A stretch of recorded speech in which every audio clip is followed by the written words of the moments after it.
인류 역사상 가장 거대한 군대가 한반도를 침략했을 때 그들은 왜 단 2,700명만이 살아 돌아가는 처참한 패배를 맛봐야 했을까요? 100만 명이 넘는 대군을 집어삼킨 강물은 과연 무엇이었을까요? 이 질문의 답은 고구려의 생존과 동북아시아의 운명을 결정지었던 절체절명의 순간 속에 숨어 있습니다. 상상조차 어려운 압도적인 절망 속에서 피어난 기적 같은 승리의 비밀, 그 이면에 숨겨진 지략과 용기, 그리고 숭고한 희생의 의미를 파헤치며 역사의 거대한 물줄기를 바꾼 결정적 순간을 지금부터 생생하게 경험하시게 될 겁니다. 때는 7세기 초 대륙을 통일하고 거대한 제국을 건설한 수나라의 양제는 끝없는 정복욕에 사로잡혀 있었습니다. 그는 스스로를 천하의 유일한 지배자로 여기며 자신의 권위 앞에 고개를 숙이지 않는 유일한 세력, 바로 고구려를 눈엣 가시처럼 여겼죠. 양제의 야망은 단순한 영토 확장을 넘어 모든 민족을 수나라의 질서 아래 편입시키려는 광기에 가까웠습니다. 그 거대한 야망을 실현하기 위해 양제는 인류 역사상 유례를 찾아볼 수 없는 거대한 병력을 동원했습니다. 무려 113만 3,800명에 달하는 정규군과 이를 지원하는 보급 인력까지 합치면 그 수는 100만 명을 훨씬 뛰어넘는 대군이었죠. 끝없이 펼쳐진 병사들의 행렬은 대지를 뒤덮었고 보급품을 실은 마차와 수레는 지평선 너머까지 이어지는 거대한 강물 같았다고 합니다. 이 거대한 제국의 군대는 고구려를 향해 물밀듯이 밀려오고 있었으니 그야말로 압도적인 공포와 불안감이 고구려 전역을 휩쓸었을 겁니다. 고구려는 당시 동북아시아에서 가장 강력한 국가 중 하나였지만 수나라의 100만 대군 앞에서는 마치 작은 섬처럼 위태로워 보였습니다. 하지만 고구려는 그저 운명에 맡겨두는 나라가 아니었죠. 만주와 한반도 북부에 걸쳐 자리한 고구려의 지리적 위치는 단순히 땅을 넘어선 전략적 요충지였습니다. 고구려는 이 절박한 상황 속에서 끈질긴 방어 전략을 세웠습니다. 요동성, 배감성 등 굳건히 쌓아올린 견고한 요새와 성벽을 중심으로 결연한 수비병들이 목숨을 걸고 제국의 침략에 맞섰습니다.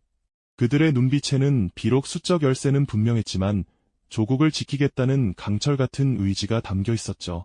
수나라의 대군은 이 고구려의 방어선을 뚫기 위해 맹공을 퍼부었지만 고구려군은 놀라운 끈기로 버텨냈습니다. 하지만 수나라의 맹공은 상상을 초월했습니다. 수많은 고구려의 성들이 위협받고 요동성은 몇 달간 치열한 공방전 끝에 함락될 위기에 처하기도 했죠. 수나라군은 거대한 병력으로 고구려의 방어선을 압박했지만 시간이 흐를수록 예상치 못한 문제에 직면했습니다. 바로 엄청난 규모의 군대를 유지하기 위한 보급의 문제였죠. 병사들은 지쳐갔고 사기는 떨어지기 시작했습니다. 바로 그때 절망 속의 한 줄기 빛처럼 고구려의 위대한 지략가 을지문덕 장군이 등장합니다. 그는 수나라의 약점을 꿰뚫어 보고 있었죠. 을지문덕 장군은 수나라의 진영에 직접 들어가 양제 혹은 우중문과 대면하며 팽팽한 기싸움을 벌였고 교묘한 심리전과 위장 전술을 펼쳤습니다. 거짓으로 항복하는 척하며 수나라 군의 방심을 유도하고 일부러 후퇴하는 것처럼 보여 수나라 별동대를 평양성 깊숙이 유인하는 치밀한 계획을 세웠던 겁니다. 수나라군은 고구려의 끈질긴 항전에 지쳐 있었기에 을지문덕의 위장 후퇴에 속아 넘어가 추격에 나섰습니다. 병사들은 점점 더 지쳐갔고 보급선은 더욱 길어져 한계에 다다르고 있었죠.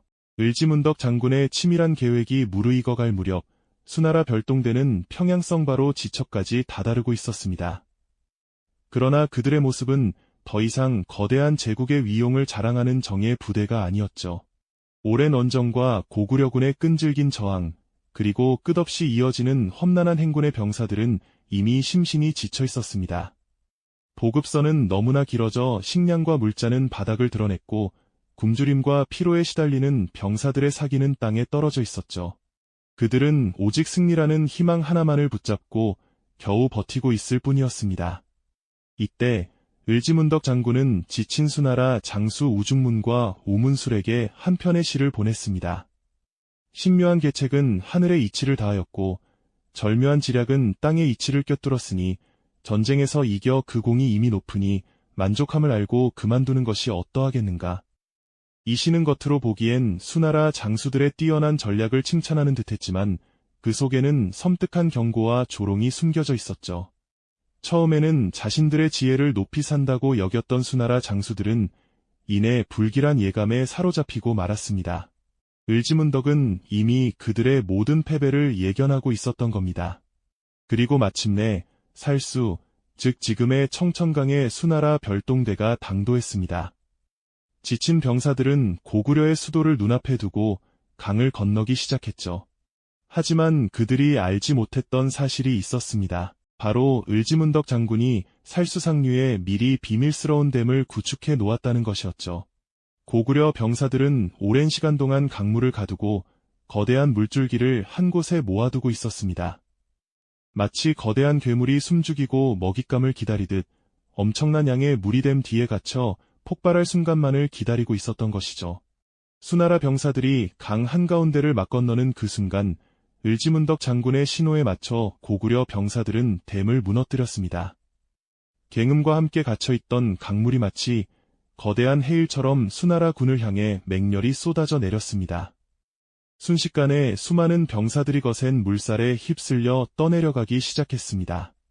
압도적인 물의 힘 앞에서 그들의 무기는 무용지물이 되었고 방어할 틈도 없이 공포에 질린 채 속수무책으로 당할 수밖에 없었죠. 혼란에 빠진 수나라군은 거대한 물줄기와 함께 뒤섞여 아비규환의 지옥도를 연출했습니다. 물살에 휩쓸려 떠내려가지 않으려 발버둥치는 병사들, 겨우 강기슭에 도착해 숨을 고르려는 병사들, 그 모두에게는 또 다른 죽음이 기다리고 있었습니다.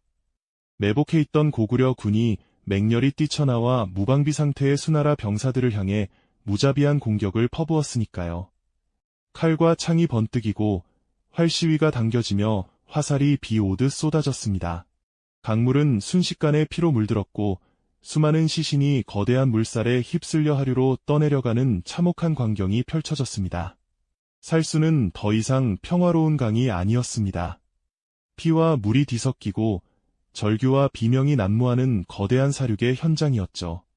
역사상 유례없는 대규모 군대가 한반도에서 이처럼 처참한 패배를 맛보게 되리라고는 누구도 상상하지 못했을 겁니다. 수나라 별동대 30만 5천 명 중 살수대첩에서 살아남아 요동성으로 돌아간 병사는 겨우 2,700명에 불과했다고 전해지는데요. 이는 단순한 패배를 넘어선 전멸에 가까운 대재앙이었습니다. 고구려의 지략과 용기가 만들어낸 이 기적 같은 승리는 동북아시아의 역사를 완전히 뒤바꾸는 결정적인 한 수가 되었죠. 살수대첩의 서막이 완전히 걷히기 전 수나라 별동대는 이미 수백 리에 달하는 고구려 땅을 깊숙이 침범하며 평양성 코앞까지 다다른 상태였습니다. 하지만 그들의 전진은 결코 순탄하지 않았죠. 길고 긴 행군에 지친 병사들의 얼굴에는 피로가 역력했고 끊어진 보급선 때문에 식량과 물은 바닥을 드러내기 시작했습니다. 수십만 대군을 유지하는 것은 상상조차 어려운 일이었을 테죠. 병사들의 사기는 땅에 떨어졌고 정신적, 육체적 고통은 극한에 달했습니다. 이때 고구려의 명장 을지문덕은 이들의 약점을 정확히 꿰뚫어 보았죠. 그는 수나라군을 평양성 근처까지 유인한 뒤 거짓 항복과 함께 시간을 끌며 그들의 피로를 더욱 가중시키는 치밀한 계책을 펼쳤습니다. 마치 미끼를 던지듯 수나라 장수 우중문에게 보낸 그의 시 한 편은 바로 이 모든 작전의 정점이었을 겁니다. 그대의 신기한 지략은 하늘의 이치를 다했고 묘한 책략은 땅의 이치를 꿰뚫었으니 전쟁의 이겨공이 이미 높으니 만족함을 알고 그만두는 것이 어떠하겠는가. 이 짧은 시구는 단순한 칭송이 아니었습니다. 겉으로는 우중문의 뛰어난 지략을 찬양하는 듯 보이지만 그 속에는 이제 그만 만족하고 돌아가라는 의미심장한 경고가 숨겨져 있었죠. 을지문덕은 수나라 장수들이 자신들의 능력을 과신하여 이 시의 진정한 의미를 간파하지 못할 것임을 간파했습니다. 실제로 우중문과 우문술은 이 시를 자신들의 승리를 축하하는 찬사로 받아들이며 더 큰 공을 세우기 위해 평양성 공격을 강행하려 했죠. 하지만 그들의 눈앞에 펼쳐진 것은 견고한 성벽과 고구려군의 굳건한 저항뿐이었습니다. 결국 더 이상 버틸 수 없다고 판단한 수나라 별동대는 퇴각을 결정합니다. 을지문덕은 이때를 놓치지 않았죠. 그는 수나라군이 퇴각하는 길목, 바로 살수, 청천강을 주시하고 있었습니다. 이곳은 고구려의 치밀한 전략이 숨겨져 있던 곳이었죠.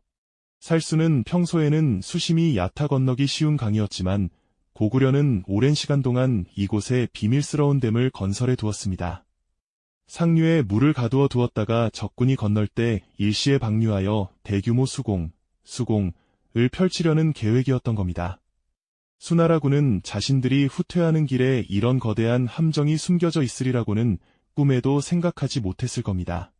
지치고 허기진 수나라군은 살수에 다다랐을 때 잠시 안도의 한숨을 내쉬었을지도 모릅니다. 이제 이 강만 건너면 고구려의 추격에서 벗어나 요동으로 돌아갈 수 있을 것이라는 희망을 품었겠죠. 그들은 경계심을 늦춘 채 얕아 보이는 강물을 건너기 시작했습니다. 수십만 명의 병사들이 강을 가득 메우며 건너는 모습은 그야말로 장관이었을 겁니다. 그러나 그 장관은 곧 인류 역사상 가장 비극적인 장면 중 하나로 돌변하고 맙니다. 바로 그 순간 상류에 숨어있던 고구려 병사들이 댐을 무너뜨린 것이죠. 갑작스러운 굉음과 함께 거대한 물줄기가 댐을 뚫고 쏟아져 내리기 시작했습니다. 마치 산사태처럼 엄청난 양의 물이 순식간에 살수를 집어삼켰고 강을 건너던 수나라 병사들은 미처 손쓸 틈도 없이 거센 물살에 휩쓸려 버렸습니다. 거대한 물벽이 그들을 덮쳤고 병사들은 비명조차 지르지 못하고 물속으로 사라져갔습니다. 혼란에 빠진 병사들은 서로를 밟고 짓밟으며 필사적으로 도망치려 했지만 이미 늦은 뒤였습니다. 강물은 삽시간에 불어나 모든 것을 휩쓸었고 무거운 갑옷과 무기들은 그들을 더욱 깊은 물속으로 끌고 들어갔죠. 이것이 끝이 아니었습니다. 을지문덕은 살수 하류에 매복해 있던 고구려군에게 신호를 보냈고 살아남아 강기슭으로 겨우 기어 올라온 수나라 병사들에게는 고구려군의 맹렬한 화살과 창이 쏟아졌습니다.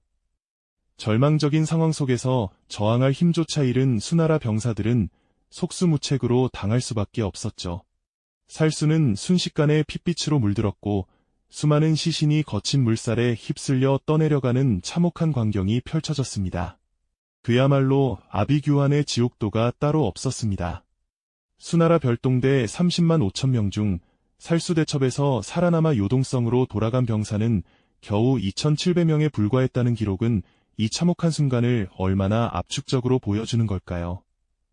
이 숫자는 단순한 패배를 넘어선 사실상 전멸에 가까운 대재앙을 의미했습니다. 고구려의 지략과 용기, 그리고 끈질긴 저항 정신이 만들어낸 이 기적같은 승리는 동북아시아의 역사를 완전히 뒤바꾸는 결정적인 한 수가 되었죠. 이 살수대첩의 물결은 단순히 수나라군을 집어삼킨 것을 넘어 거대한 제국의 야망까지도 함께 쓸어버렸습니다. 고구려는 위대한 승리를 통해 자신들의 존재를 전 세계에 각인시켰고 동아시아의 평화와 균형을 지키는 굳건한 방패가 되었죠. 그 변화를 이야기하기 전에 인류 역사에 길이 남을 그 거대한 승리가 과연 어떻게 완성되었는지 그 마지막 순간들을 좀 더 자세히 들여다볼 필요가 있습니다. 수나라의 별동대는 평양성을 향해 쉴 새 없이 진격했지만 그들의 발걸음은 이미 천리먼 길을 달려온 피로와 보급의 한계로 점차 무거워지고 있었죠. 고구려의 철저한 청야 전술은 그들의 사기를 갉아먹었고 식량과 물은 바닥을 드러내며 병사들을 지쳐 쓰러지게 만들었습니다. 바로 이때 고구려의 명장 을지문덕은 수나라의 대장 우중문에게 한 편의 시를 보냅니다. 그대의 신기한 책략은 하늘의 이치를 꿰뚫었고 오묘한 계산은 땅의 이치를 다하였네. 싸움에 이겨 공이 이미 높으니 만족함을 알고 그만두기를 바라노라. 겉으로는 상대를 치켜세우는 듯 보였지만 실은 너희는 이미 평양성 근처까지 와서 큰 공을 세웠으니 이쯤에서 만족하고 돌아가라는 조롱과 함께 수나라 장수들의 자만심을 교묘하게 부추기는 날카로운 계책이었죠. 이 시에 우중문은 결국 고구려의 꾀에 넘어가 회군을 결정합니다. 하지만 을지문덕은 그들을 그저 순순히 돌려보낼 생각이 전혀 없었습니다. 수나라군이 퇴각하는 길목, 바로 살수, 오늘날의 청천강의 고구려는 이미 비밀스러운 함정을 파두었던 것이죠. 강 상류에 거대한 둑을 쌓아 엄청난 양의 물을 가두고 수나라 대군이 강을 건너기만을 숨죽여 기다리고 있었습니다. 지쳐버린 수나라 병사들은 고향으로 돌아갈 생각에 마음이 급했고 그들의 경계심은 한없이 풀어져 있었을 겁니다.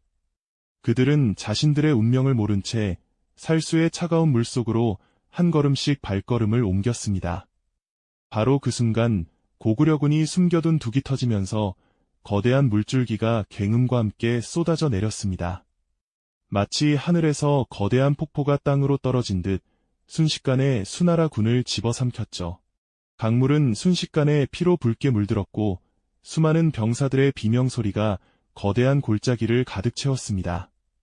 거대한 물살에 휩쓸려 떠내려가거나 서로를 밟고 넘어지며 아수라장이 된 그들을 향해 매복해 있던 고구려군이 맹렬히 달려들어 무자비한 공격을 퍼부었습니다. 혼란과 공포에 빠진 수나라군은 제대로 된 저항조차 할 힘이 없었죠. 그야말로 피와 물이 뒤섞인 참혹한 사륙전이었습니다. 30만 5천 명에 달했던 수나라 별동대는 이 살수대첩에서 단 2,700명만이 살아 돌아가는 처참한 패배를 맛보게 됩니다. 이 숫자는 단순한 전과가 아니라 상상조차 어려운 압도적인 절망 속에서 피어난 기적 같은 승리의 상징이죠. 고구려의 빼어난 지략과 불굴의 용기, 그리고 조국을 지키기 위한 백성들의 헌신적인 희생이 한데 어우러져 만들어낸 인류 역사에 길이 남을 위대한 기적이었습니다. 이 살수대첩의 승리는 단순히 고구려가 한 번의 전투에서 이겼다는 것을 넘어섭니다. 이는 동아시아의 역사를 완전히 뒤바꿔 놓은 결정적인 순간이었죠. 수나라는 이 치명적인 패배로 인해 막대한 인적, 물적 손실을 입었고 결국 얼마 지나지 않아 멸망의 길을 걷게 됩니다. 고구려는 위대한 승리를 통해 자신들의 독립을 굳건히 지켜냈을 뿐만 아니라 동아시아의 평화와 균형을 지키는 강력한 방패가 되었죠. 만약 고구려가 살수대첩에서 패배했다면 한반도의 역사는 물론이고 동아시아 전체의 지형과 문화가 완전히 달라졌을지도 모릅니다. 상상만 해도 아찔하고 소름 돋는 일이죠. 살수대첩은 오늘날 우리에게도 깊은 울림을 선사합니다. 아무리 거대한 위협과 마주하더라도 뛰어난 지혜와 불굴의 용기, 그리고 공동체 전체에 단결된 힘이 있다면 불가능해 보이는 역경도 충분히 극복할 수 있다는 강력한 메시지를 전해주고 있기 때문입니다. 고구려인들의 불굴의 정신은 시대를 넘어 우리에게 깊은 감동과 함께 우리가 마주하는 수많은 도전 속에서도 결코 좌절하지 않고 앞으로 나아가야 할 이유와 지혜를 선사합니다. 조국을 지키기 위한 그들의 헌신과 희생은 지금 이 순간에도 우리 가슴 속에 뜨거운 용기로 남아있죠. 고구려의 위대한 승리 이후 동아시아는 어떤 새로운 국면을 맞이하게 되었을까요? 이 영상이 도움이 되셨다면 좋아요와 구독 부탁드립니다. 여러분의 응원이 제게 큰 힘이 됩니다. 다음 영상에서도 더 유용한 정보를 공유하겠습니다. 감사합니다.